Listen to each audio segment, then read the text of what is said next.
Mwaka ni 2097. Dunia haikuwa tena kama tunavyoijua. Miji mikubwa iligeuka kuwa magofu na anga lilijaa moshi mzito. Hakukuwa na vita kati ya mataifa. Ilikuwa vita dhidi ya kitu kisichoeleweka. Walikuja kimya kutoka mbali zaidi ya anga la dunia. Na walipofika, kila kitu kilianza kuanguka. Jiji la Neodar lilikuwa la kwanza kuanguka. Vyombo vikubwa vya ajabu vilitua juu ya majengo marefu, na kutoka ndani yake vilitoka viumbe wa kutisha, nusu hai, nusu mashine. Macho yao yalikuwa yanang'aa kama moto wa chuma. Hawakusema, hawakutoa onyo.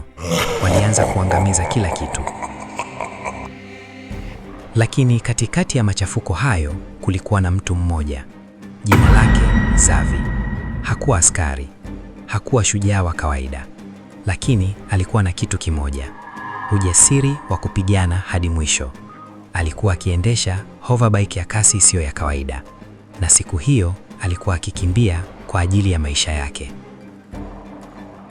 Nyuma yake kulikuwa na mashine za vita zikimfuata kwa kasi isiyoelezeka, zikiruka juu ya majengo yaliyoporomoka, zikivunja kila kitu kilichokuwa mbele yao. Milipuko ilitanda kila kona. Moto ulikuwa ukiteketeza jiji lote. Xavi alipinda kona kwa kasi, akiruka juu ya daraja lililokuwa linaanguka.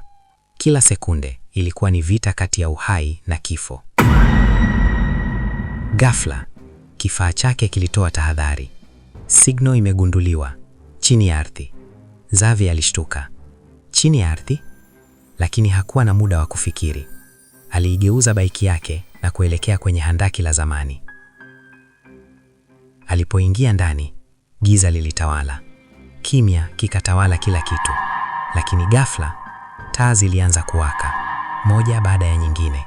Ukuta mmoja kisha mwingine. Mfumo wa kale ulikuwa umeanza kuamka. Kwenye kuta kulikuwa na alama zisizoeleweka. Teknolojia ya zamani kuliko dunia yenyewe. Na hapo ndipo sauti ilisikika. Mwisho wa wanadamu uliandikwa. Xavi alisimama, moyo wake ukidunda kwa kasi. Lakini wewe umechaguliwa. Mimi? Kabla hajapata jibu, mlango ulipasuka. Mashine za kigeni zilivamia handaki. Lakini ghafla, mfumo wa ulinzi umewashwa. Ardhi ilianza kutetemeka. Kuta zilifunguka. Silaha kubwa zisizo za kawaida zilijitokeza. Nuru kali ilijaza chumba chote. Nguvu ya ajabu iliyokuwa imefichwa kwa maelfu ya miaka ilikuwa imeamka. Xavi alisimama. Sasa hakuwa akikimbia tena. Macho yake yalijaa uthubutu. Akavuta pumzi ndefu, kisha akasema, labda huu si mwisho wa binadamu, bali mwanzo wa vita halisi. Itaendelea.